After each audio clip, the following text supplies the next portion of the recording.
In 2035, the field of technology experienced an unprecedented explosion. The bionic revolution quickly swept across the globe, unleashing a technological storm. Amid this wave of technological revolution, J&G Corporation, with its forward-looking vision and strong R&D capabilities, took the lead in advancing the bionic human transformation project. This technology was initially applied in the medical field, helping veterans on the battlefield regain their health. But no one expected that this project would find such a unique place in the world of sports. In less than 4 years, more and more athletes began using increasingly powerful bionic prosthetics, displaying extraordinary abilities and astonishing performances in the arena, quickly dominating competitive sports and becoming the focus of global attention.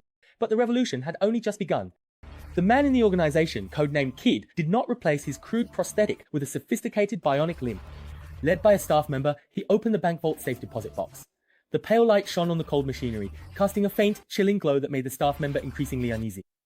Sure enough, Kid slammed him hard to the ground and used his bionic limb to steal several diamonds. Under the red warning lights, these sparkling minerals gleamed brilliantly, radiating dazzling colors. They were not only symbols of wealth, but also carried the hopes for the success of the organization's plan.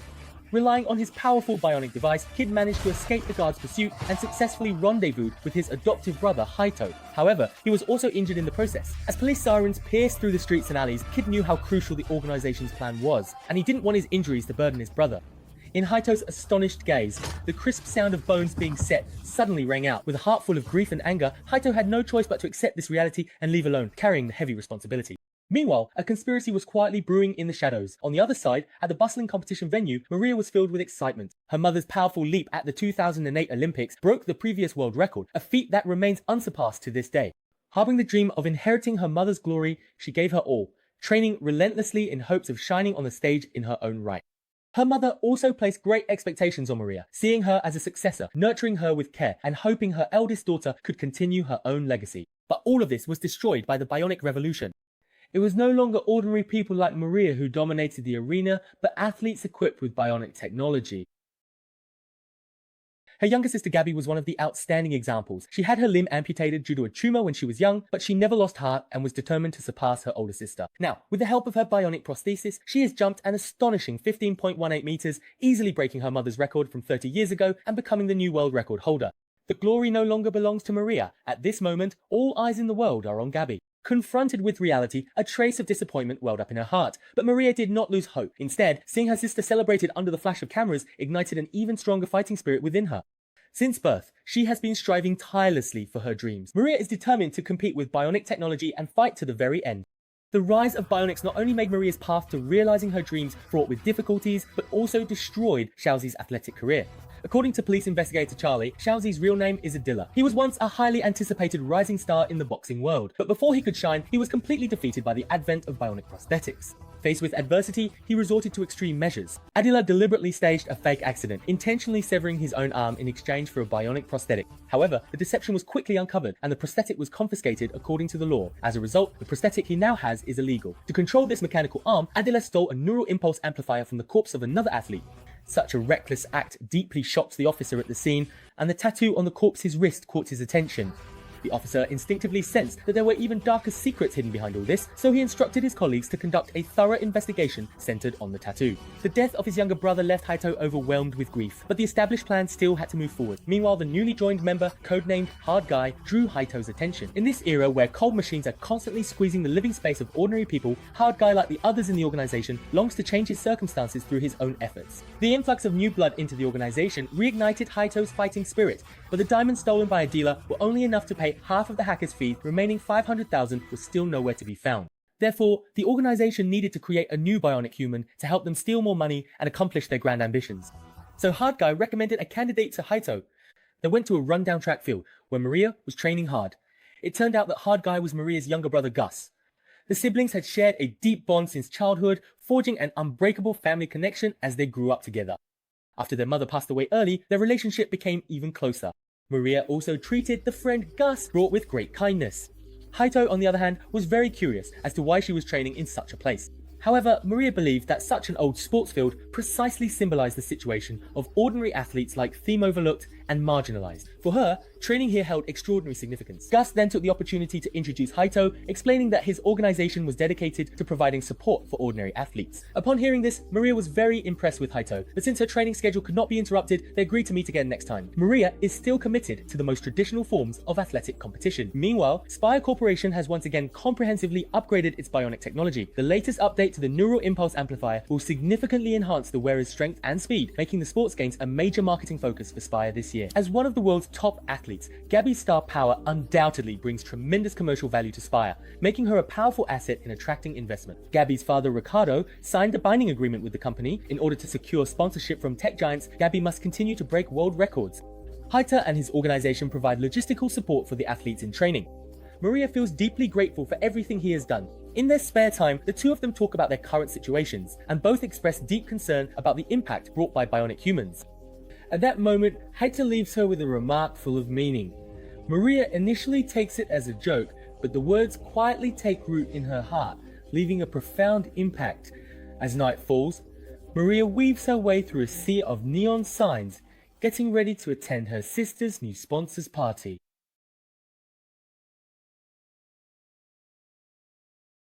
The brand new billboard of Gabi outside the building stirs up a mix of emotions in her heart, and what happens next at the party deeply unsettles Maria even more. Beneath the dazzling lights, Gabi makes her entrance as the brightest star, greeted by cheers from the crowd, while Maria remains hidden among the people, her feelings tangled and her mind racing. Gabi is quite surprised by her sister's unexpected appearance, but before they can exchange more than a few words, the two quickly get into an argument, each preoccupied with their own thoughts. Maria does not acknowledge the achievements brought by bionic prosthetics, while Gabi simply assumes she is jealous. Before the bionic revolution, Maria was the center of attention in the family, and Gabi is convinced that her sister resents her for stealing the spotlight that once belonged to her. However, regardless of the past, it is now undeniably the era of bionics. How could you be like this? The fluorescent colored liquor makes Maria feel dizzy. Before carrying out the plan she agreed on with Haito, she decides she can no longer hold back and must finally speak her mind. Maria called a halt to the party and, under the astonished gazes of everyone present, expressed her disappointment at how people have degenerated because of machines. With the rapid advancement of technology, the genuine values people once held seem to have become increasingly insignificant. In this era where money reigns supreme, many people are willing to sell their souls in pursuit of material gain. Her words immediately drew a chorus of boos from the audience. But it doesn't matter, since everything has changed, she will accept the reality. Maria left the scene in disappointment. On her way home, she played her favorite Italian opera, immersing herself in the classical melodies as if the noisy wind around her had been put on pause. She was enveloped in this tranquil space, feeling an incomparable sense of peace.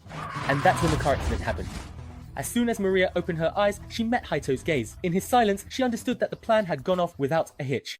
Although Maria had long known what consequences this accident would bring, the loss of her right leg still filled her with overwhelming fear.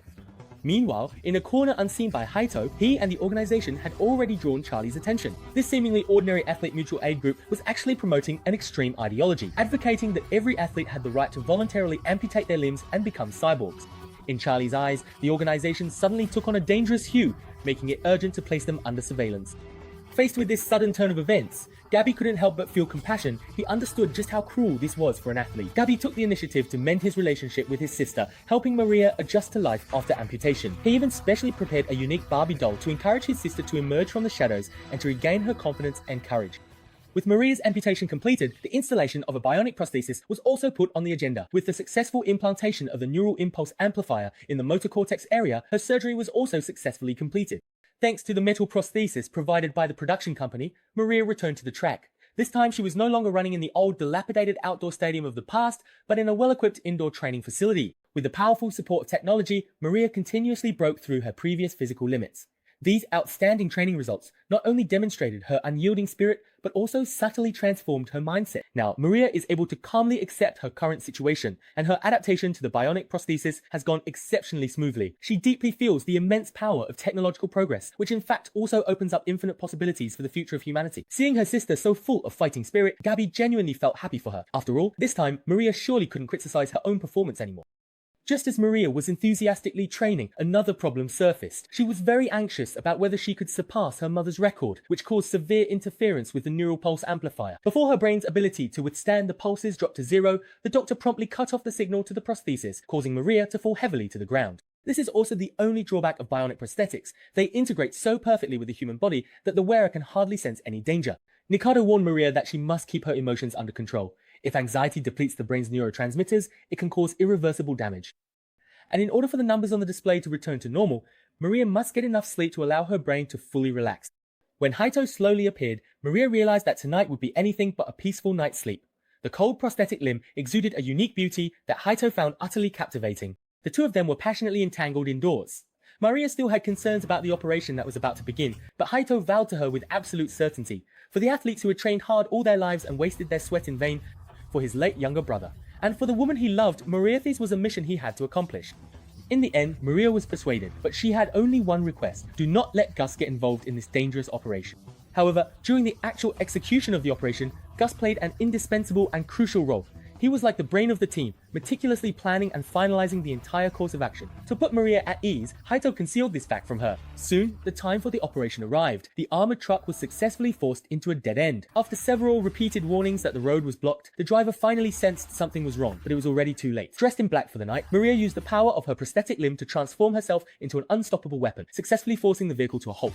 Under the cover of smoke grenades, Maria successfully seized the large bag of cash. Unfortunately, her face was clearly seen by the driver. Haito, who arrived shortly after to provide support, immediately stabbed the driver to death upon seeing this. The dull sound of the blade-piercing flesh left Maria stunned on the spot, and a wave of overwhelming panic surged in her heart. Hijacking the armored truck was already outrageous, and now it had even resulted in a loss of life, making the situation even more complicated and severe. Haito hoped that this kiss could bring Maria some comfort, while Charlie's pursuit was relentless, always close behind. Now is not the time to be in a daze, but along the way Maria made it impossible for China to return. Snap out of it.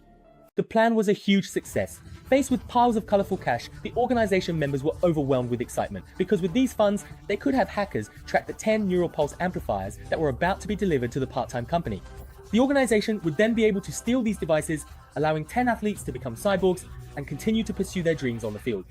What a magnificent plan this was. However, just as everyone was celebrating, Maria, on the verge of a breakdown, unexpectedly spotted her brother at the base. She recalled Haito's cruel methods and knew deep down that her brother should never associate with such wolves. But Gus was acting out of character, as he was fed up with being treated like a child by his family for so long. This was the first time Gus had taken on such an important responsibility independently.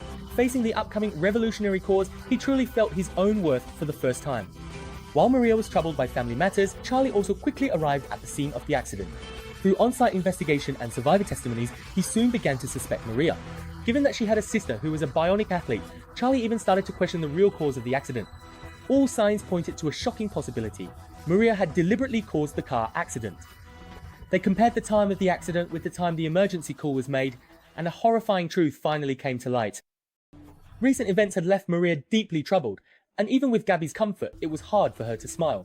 However, at that very moment, Ricardo brought some exciting news. Maria would be exceptionally allowed to participate as a competitor in the upcoming sports meet. After all, the story of bionic sisters competing for the gold medal was a sensational headline. Naturally, the temp agency would not miss out on such a perfect publicity opportunity. With just 1 week left before the sports meet, Maria suddenly became a rival, causing Gabby's attitude toward her to change once again. Now that she had the chance to compete on the same stage, Maria's fighting spirit was ignited, and the sisters returned to their previous tense, confrontational state. Gus sat in the audience, idly passing the time, when Charlie's appearance took him completely by surprise. Before Gus could ask for an explanation, something that happened on the field interrupted their conversation. It turned out that Maria was not willing to accept Gabby's lead, and the two broke out into a heated argument, even dragging the onlooking Charlie into the fray. Taking advantage of the situation, Charlie explained his purpose for coming. He was there because of that car accident from before. This made Maria momentarily flustered. She pretended to be angry, saying that since the culprit hadn't been caught yet, there was nothing to discuss, and then stormed off indignantly. The others stayed behind to receive Charlie. To everyone's surprise, Charlie presented evidence. The emergency call had been made before the time of the accident, which meant the incident had been premeditated. Ricardo became agitated at once. Without concrete evidence, he firmly believed his daughter would never do such a thing. Charlie, on the other hand, suspected that Haito had used Maria. He meant no harm and took the initiative to send the evidence to Ricardo's email, hoping he would think it over carefully, and then left the scene. In Gabby's eyes, however, Ricardo's reaction was simply him siding with Maria, and the endless arguments between the sisters left Gus feeling increasingly irritated. Why couldn't they just get along peacefully? Her brother's lack of understanding and her father's favoritism made Gabby feel deeply wronged. She was afraid of returning to the days when she was constantly neglected. The news Charlie brought was like a bombshell, leaving Gabby restless. He decided to put his training on hold and stay home to check the recording of that phone call. A faint, almost imperceptible melody in the background made Gabby's eyes widen. "That is my sister's favorite opera." A week later, the much-anticipated Bionic Games took place as scheduled. Gabi lived up to everyone's expectations, breaking her previous record once again. Her outstanding performance instantly ignited the crowd's enthusiasm, and people cheered and applauded her. Maria was just as impressive. Standing in the stadium she had always dreamed of, she carried the hopes of her late mother and gave it her all, determined to prove herself. She leapt into the air, tracing a graceful arc that surpassed the limits of ordinary human physiology, leaving all the spectators holding their breath in anticipation. Moments later, the crowd erupted in cheers once again. Maria had actually broken Gabi's record.